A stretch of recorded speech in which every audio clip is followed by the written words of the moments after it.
Welcome to the View from the Inside podcast, episode number 12. I'm Kevin Richardson, president of Tactical Wealth Management.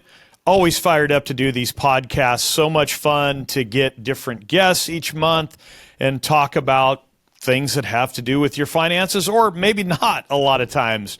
But our guest today is super special to me, a guy named Greg Chilton. Greg is an estate planning attorney, and as I've explained on this podcast in the past, it's been fun to bring people on this podcast that I've kind of overlapped with, not only in my work life, but just in my personal life. And Greg Chilton, he and I were parents of kids that went to a private school in Salinas named Palma High School. And as most know, I do high school radio broadcasts, and as most know that send a kid to a private school, you have to get involved and volunteer. Well, Greg on game night always ran the parking lot, collected the money as people came in to park, and Greg was always nice enough to tune in to the radio broadcast as he was out there collecting money. And then, of course, he'd send us a text, say, hey, can you say hi to us out here on Main Street as we collect the money for tonight's game? So Greg's been a friend since then, and Greg has done outstanding work as an estate planning attorney. So, hey, Greg, welcome to the View from the Inside podcast. I understand this is the first podcast you've ever been on. That's true, Kevin. I'm excited to be here. Thanks for having me. Kevin and I go back quite a ways. Actually, it was before Palma. It was actually Little League, right? When the kids were in grammar school. So we've been friends for a long time, and also have a good professional relationship. So it's been good to know you, and thanks for having me on. I appreciate it. Well, let's go with your origin story. You go to college, you go to UC Davis as an undergrad, right? Santa Clara Law. Did you know early on, hey, I'm going to do this 1-2 punch. I want to go be an attorney. How'd you land on the profession that you're in?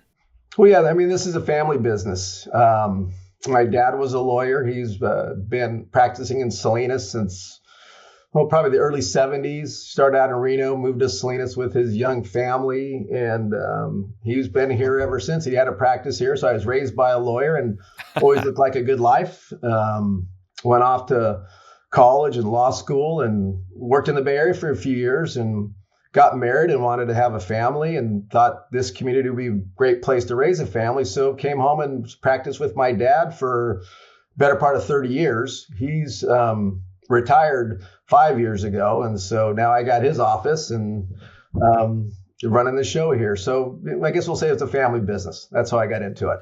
Right on. And then, of course, there's just all kinds of directions you can go as an attorney. I've got a really good friend. He's a corporate lawyer up in the city.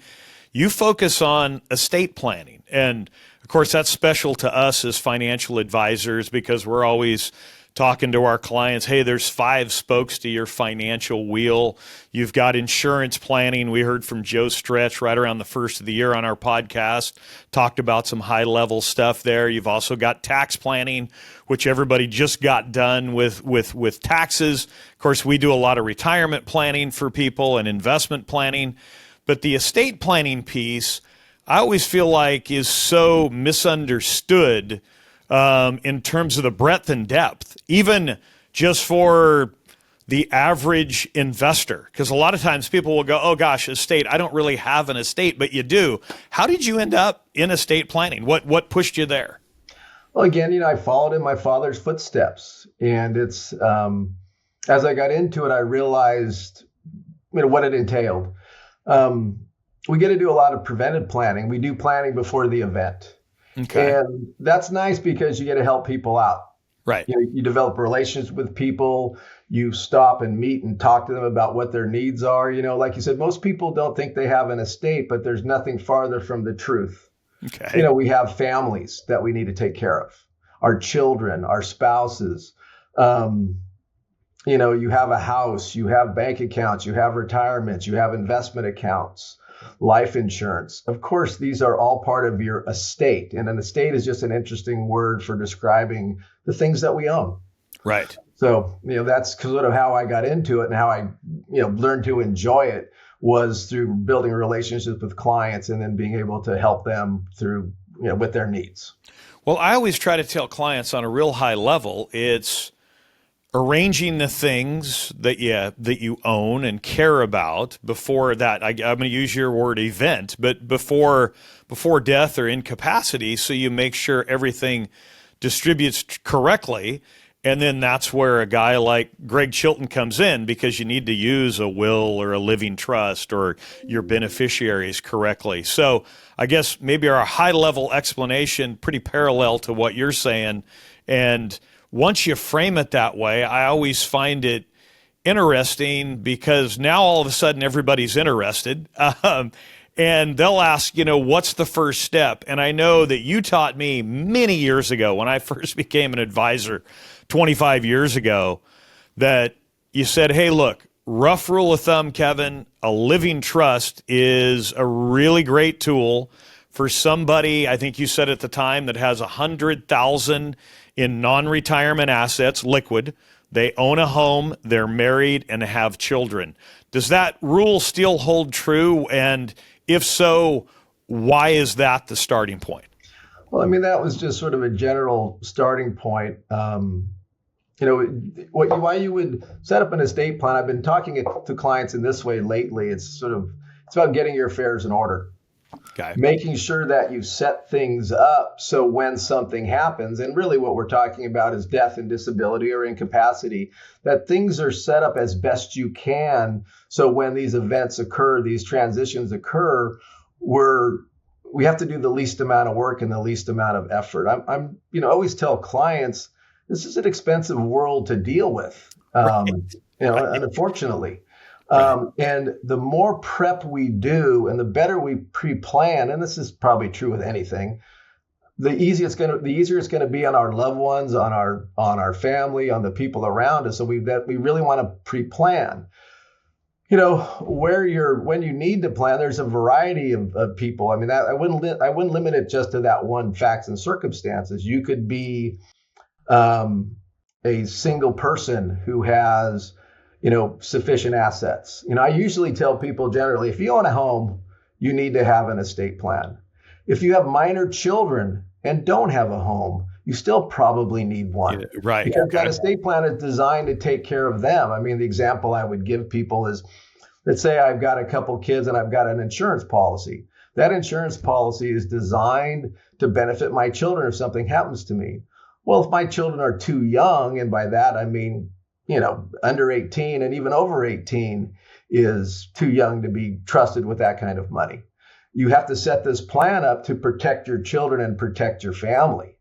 So if you could also be maybe you're a widow, maybe you're divorced, you have adult children, you don't have any plan. You still need to find a way to get those assets to your heirs so they go where you want them to go and how you want them to go. And also the other thing about estate planning we really talk about a lot is it's really two prongs. All right. Okay. And most people concentrate on the distribution of assets at death, right? Who is going to inherit my assets? Okay. That's the view of estate planning. Well, there's also another component of it, which is terribly important and actually typically more complicated portion of it. And that's caring for you when you cannot care for yourself. Great point. And you mentioned that about incapacity. We talk about people having this journey towards the end of their life. Well, it's kind of a romantic way of talking about it because sometimes it's pretty difficult. Yeah. Yeah. I mean, I always use the example, and if you came to see me, you will hear this story. Mm-hmm. My mom's dad cooked his dinner one night, sat down, ate his dinner, did his dishes, walked over to his chair, sat down in his chair, and closed his eyes and passed away. Very uneventful. Yeah. My dad's mom lived to be almost 102 years old. Oh, wow. Yeah, we took care of her for 10 years. Right. And it was every level of care, everything you can imagine that happened. And so the point I always make is that what you need varies greatly. We didn't take care of my grandfather for one breath, right. Literally. My grandmother we took care of for a decade. Right. So you have to plan to protect the people you love, and for whatever the eventualities are. So that's a big part of estate planning, is that component of it. And I usually tell this story as a way for people to understand the complexity of the documents, because people come in and tell me a pretty basic story. Like you would come in and say, I've got a wife and 2 adult kids that are doing really well. Right. And I would say, okay, we're going to do an estate plan for you. And I would give you a binder of documents when we're done. And it would be typical for you to think, I have a pretty simple, straightforward story. Why did I get a binder? Right. Right. And I would say because of the nature and complexity of what life may bring to us. Right. And so that's sort of why I always tell why there's 2 components to a plan. Well, and then inside of that plan, obviously, are these wills and beneficiaries and all of these kind of confusing terms for a lot of people.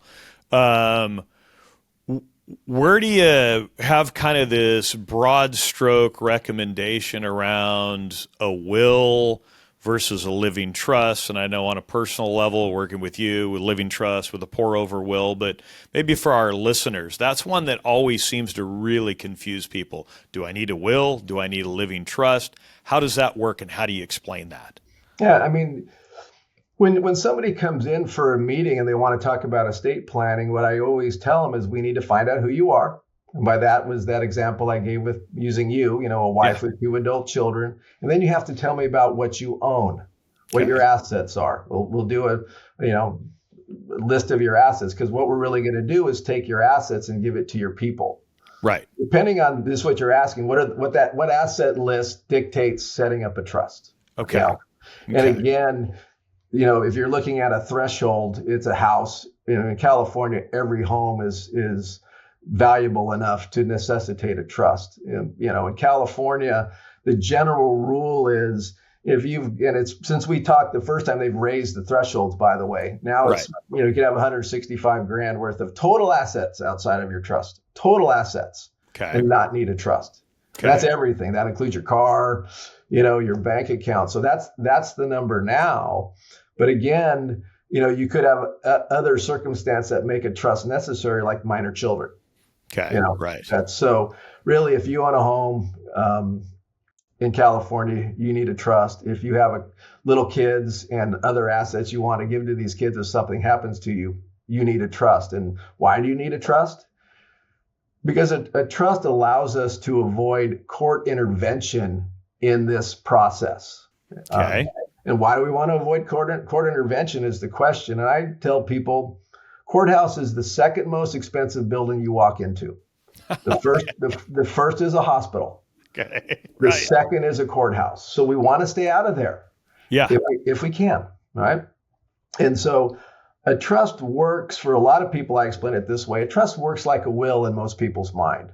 A will says who's getting my assets when I die and how they're getting them, sets up those terms and conditions. But it does it without the need of court intervention. Okay. So if we don't have any court intervention, I'm telling you, it's a simpler process. Well, what does that mean? Well, it's less work, it's more efficient, and of course it costs less money. Right. Because you're keeping out of that expensive building. So,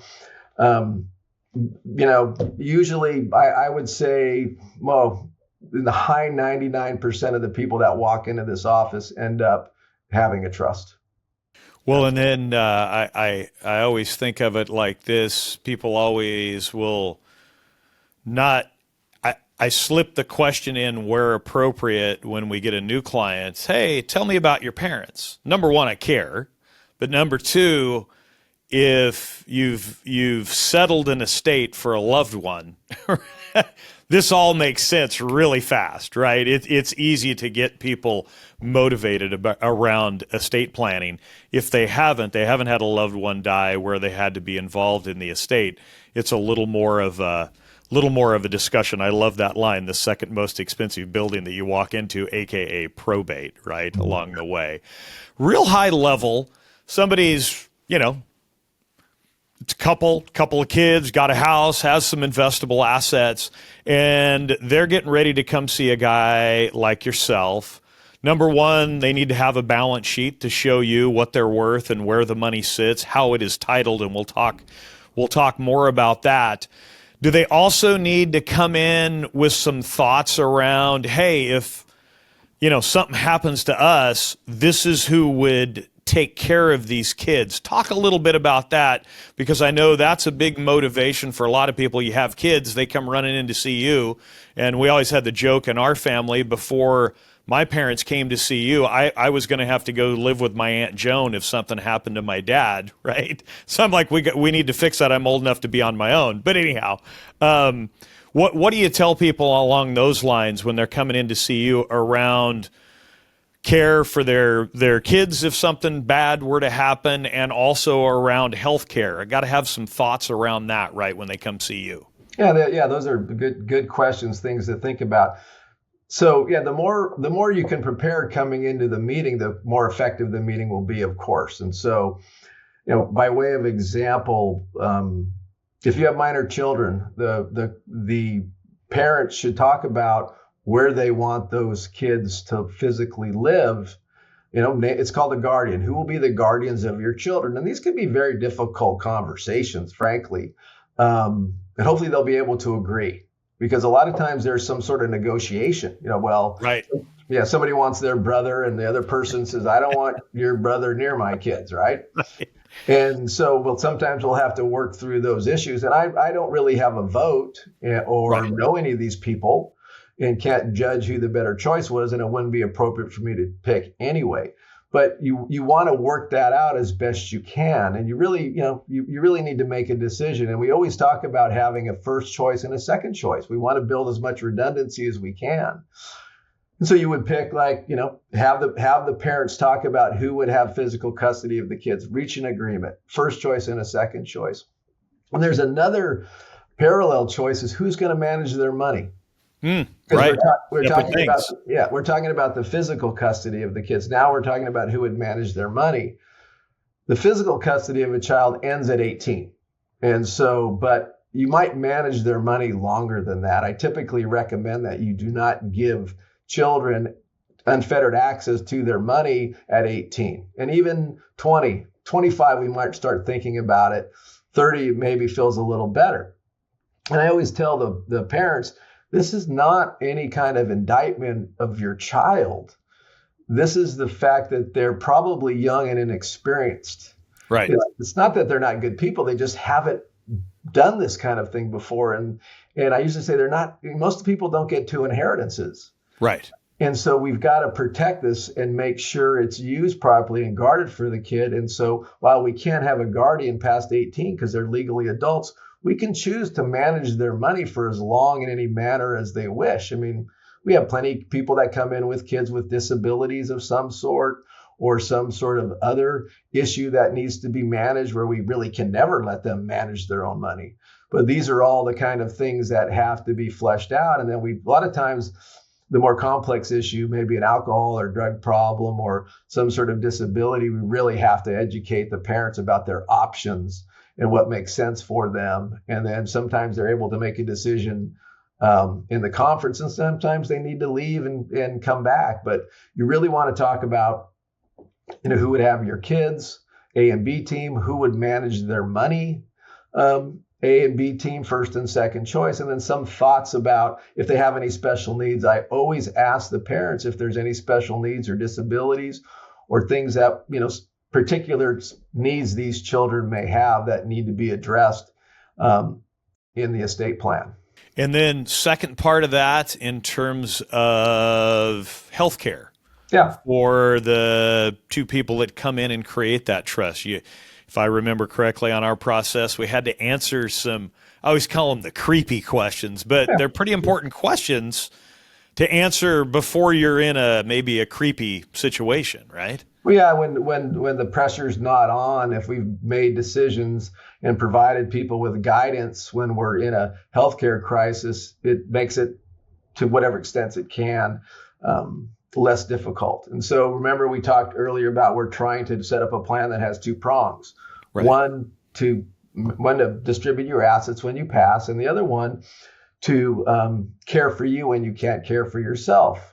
Well, we want to take care of your finances and make sure we can pay your bills and take care of you financially, but we also need to be able to take care of you medically. And as most people know or don't know, no one has the authority to make your medical decisions for you once you're 18 other than your spouse. Right. And so one of the documents that is should be part of every estate plan is a durable power of attorney for healthcare. That's what I call them. They have a lot of different names. People like to call them living wills or whatever they're called, but the document that allows someone to make medical decisions for you when you can't make them for yourself.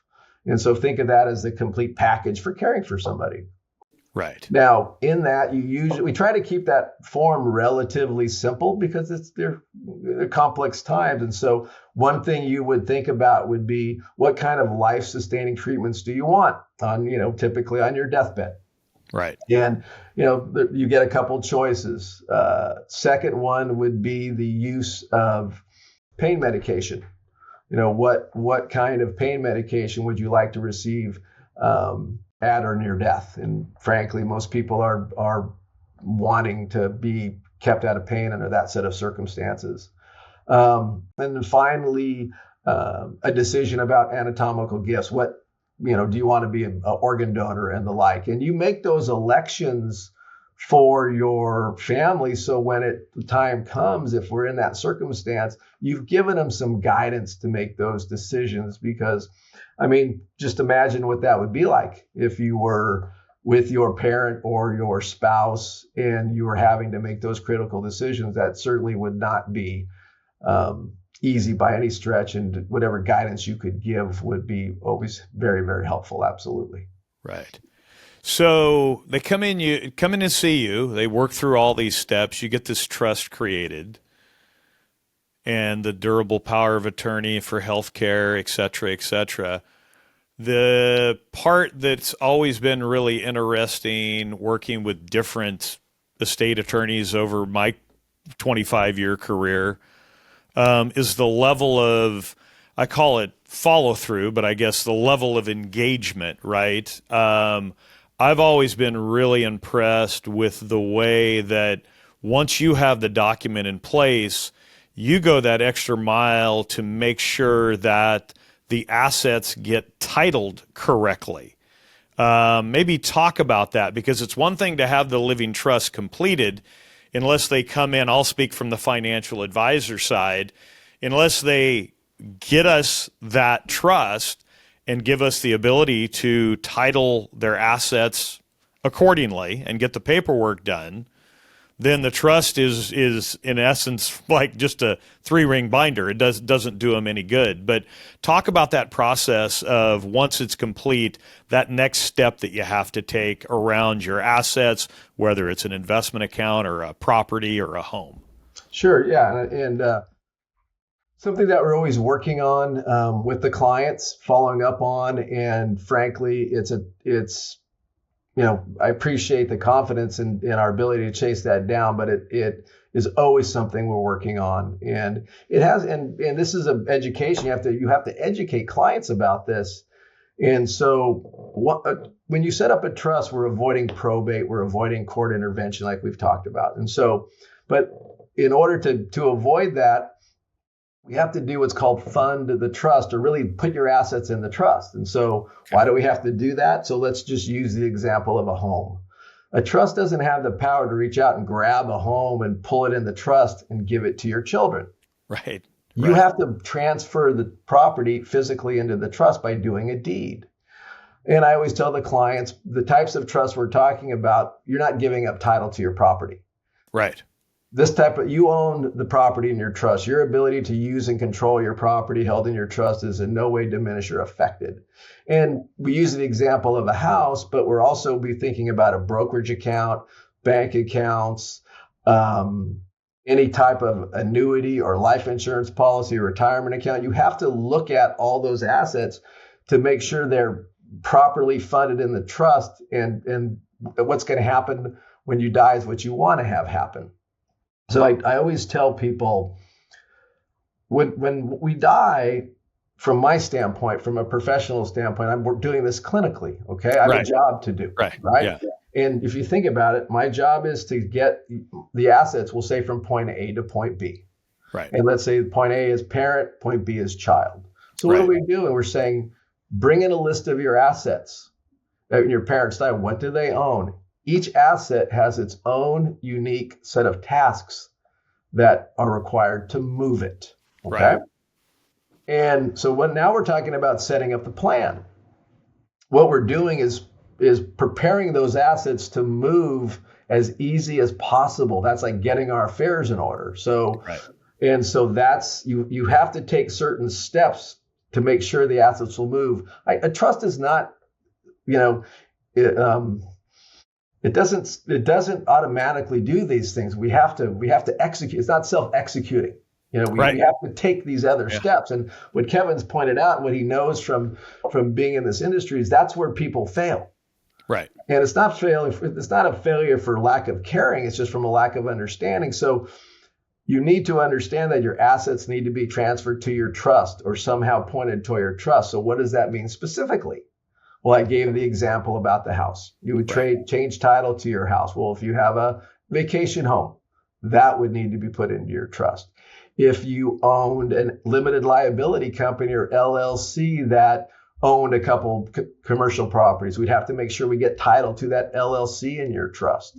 An investment account with, we need to get title changed to that investment account in your trust. And that's why this is going to be a little bit of a commercial, but that's why I like working with investment advisors, and especially people like Kevin, because all I have to do is tell Kevin, the client X has a trust, here's the name of the trust, and he is going to handle those items that he has control of and make sure they get in the trust, because we tell the client what needs to be done. We send them a letter and tell them what needs to be done. Right. We meet with them. We tell them what needs to be done.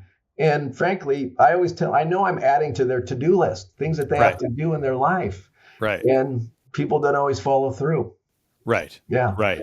Yeah. And I don't know if that was a good explanation of that or not. Yeah, no, we see it a lot when we have a prospect. We'll ask the question, do you have a living trust? Oh, yeah, I do. And then you'll look at the statements and you'll say, gosh, I noticed you've got a joint account versus, the account being held inside the trust. And boy, that's a real interesting, it's a husband and wife, they're kind of, pointing at each other and trying to remember, gosh, what was said. So we always feel like that's just a huge value that we really try to add and understand how your world works so you can coordinate around that. One other question about coordinating, and it probably hit me maybe 10 years ago. You have kids, you run in to see a guy like yourself and put together a trust, and you fight over who's going to take care of the kids if something were to happen, and lo and behold, that doesn't happen, but then things change around you in terms of the people that you appointed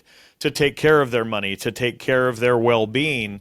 And then kids also mature and get into their 20s, and things are going well, things aren't going well. Talk to everybody about how, because I've kind of added this when I'm explaining why they need to go see an attorney and get a living trust done. I'm like, remember, this is your starting point, and it's going to change just like life. But talk about people amending their trust as it relates to guardians and that type of thing. Because that's something, sometimes I think people walk away from a meeting thinking, okay, I've got to land this because this has got to last my whole lifetime. And the reality is it changes along the way, right? Yeah, that's a good point. I usually tell people, generally people, and this is, just not exactly true, but just a discussion point. I say people usually do 3 different trusts throughout their life. They change their trust a couple times. And so What do I mean by that? Well, you come in when your kids are little and you're trying to protect them. You're worried about both of us dying, husband and wife dying, and how are we going to protect and take care of our kids? Right. You do that, I'll use my own example. You do that when your kids are 4 and 2. Right. And you've got this trust set up that's protecting them. Right. And then all of a sudden they're like 15 and 17, and the people you have named in it have moved away. Your relationships have grown apart. Your brother has married somebody you don't like. And you've got to change it then when they're 16 or 17 because your life has evolved. And then it hits a point when your kids are older and mature, like my own and yours, Kevin, for that matter. Right. Where the trust shifts, where we don't need to take care of the kids anymore because they're qualified adults. Right. But now it goes to taking care of mom and dad, like the example with my grandparents. That at the end of your life, the estate plan shifts to the children eventually taking care of the parents when they are, incapacitated or when they ultimately pass away. So you can see that, natural progression. I mean, I'll get people that come in my office all the time and they'll be, haven't done anything and they're 70 years old and they're fretting or complaining that they waited too long. And I tell them, you did not wait too long. You're here. Right. Yeah. You made it, and you actually did pretty good. You avoided the first two. You didn't have to pay for the first two. So you made you gambled and you made a good bet, Right. But right. yeah. And circumstances change, I mean, it's kids, things happen to children, things happen, they marry people, they develop habits. And, these things will cause changes in the estate plan. And that's sometimes unfortunate because usually these changes occur because something unfortunate's happened to somebody. But Right. The other question I would have, and we see this a lot of times, where somebody has a living trust and, maybe they did it when they lived in a different part of the country, a different state. The attorney had the audacity to retire. Is that something that most estate attorneys handle also? Hey, Mr. and Mrs. So-and-so, they've got a trust. Their attorney no longer exists. They would love to come in and have an estate attorney look at things and update things. Is that something that most estate attorneys get involved in also? Yeah, that's a natural part of our practice. I mean, there's two parts to that question in my mind. So I'll have clients that will call me and say, hey, we've moved to fill in the blank. We've moved to Arizona. We've moved to North Carolina. We've moved to Tennessee. Usually they're moving to states that there's no state income tax seems to be right. Yeah, popular. Yeah.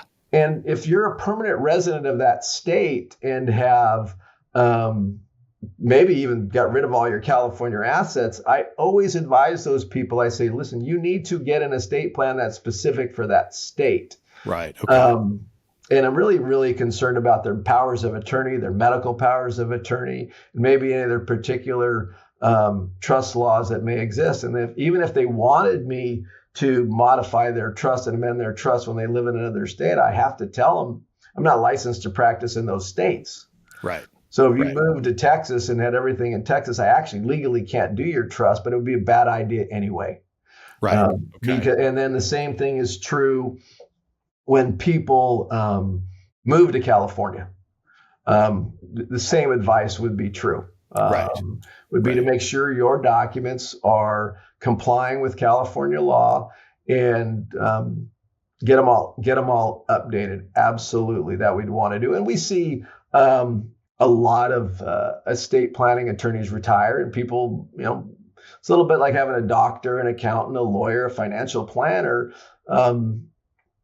Most people, these are the kind of professions that we like brick and mortar. We like to be able to walk into an office. We like to have people we can talk to and people we can get on the other end of the phone. I mean, that's again, another plug. When you have a physical financial planner that provides services as opposed to a 1-800 number and a website, you'll notice significantly the difference in service that you get. Right. And when we're taking that, now mom and dad have passed away and we're dealing with their estate, and you're kind of on your own because you're dealing with a website and a 1-800 number that maybe has a call center somewhere. I'm a big fan of, boots on the ground and being able to get people on the phone and dealing with people like your accountant, lawyer, financial planner, et cetera. Yeah, you don't really need them till you need them, and then it makes. I'm a big fan of that too. Well, Greg, as always, big fan of what you do. I appreciate you doing your first podcast with us. Makes me feel special. But that was some outstanding information. We're going to make sure, if you're okay, we'll get your website listed when we post this podcast so people can track you down if they're looking for you. But anyhow, thanks so much. Yeah, thank you. Wasn't that bad. It was kind of fun. I appreciate it. Thanks a lot. Wasn't that tough, right? Yeah, no, not that bad. Thank you. Thank you. Well, right on. Best thing you can do if you're taking a listen, give us a follow, share the podcast. You got a financial question, or you're trying to get a hold of somebody like Greg, give me a call, 831-717-1144. Shoot me an email, krichardson@TAC on behalf of our producer, Bill Tucker, the good people at Proudmouth. I want to thank you for tuning in, and so long until the next episode. Thank you for listening to the View from the Inside podcast with Kevin Richardson. Click the follow button to be notified when new episodes become available. To ask questions about topics covered during the show, head over to www.tacwealth.com. And don't forget to check the show notes for additional contact information. Kevin Richardson is a registered representative with and securities offered through LPL Financial, member FINRA SIPC. The opinions voiced in this podcast are for general information only and are not intended to provide specific advice or recommendations for any individual. To determine which strategies or investments may be suitable for you, consult the appropriate qualified professional prior to making a decision.